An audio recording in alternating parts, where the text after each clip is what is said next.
August 9th is the Quit India Day. 1939, when the Second World War began, Britain made India a part of the Second World War without the support of the people of India and sent troops into the war.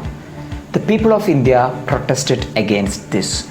So, to secure the complete support and cooperation of the Indians in their efforts in the Second World War, the British launched a mission called the Cripps Mission.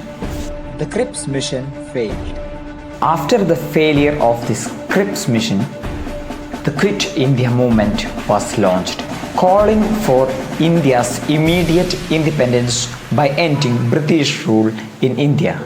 Ending British rule in India was necessary for the sake of India.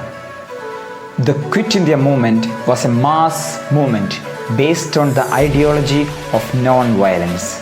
The Quit India movement was a turning point in the Indian freedom struggle.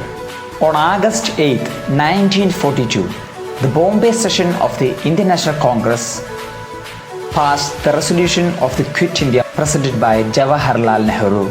Mahatma Gandhi addressed the people in the session held at Bombay with the slogan, "Do or die."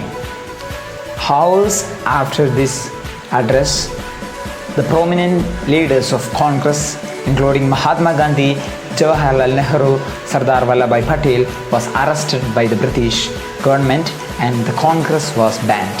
In protest of the arrest of the Congress leaders, uncontrolled mob demolished government offices, electric lines, and transportation facilities. Violent protests happened everywhere in India as part of the arrest of the Congress leaders, and hundreds of Indians were killed.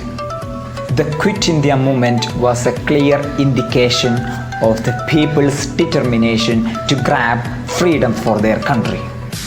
This movement was started on 9th August 1942.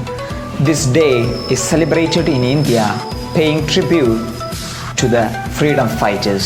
On this day, the nation remembers its freedom fighters who sacrificed their life for the country.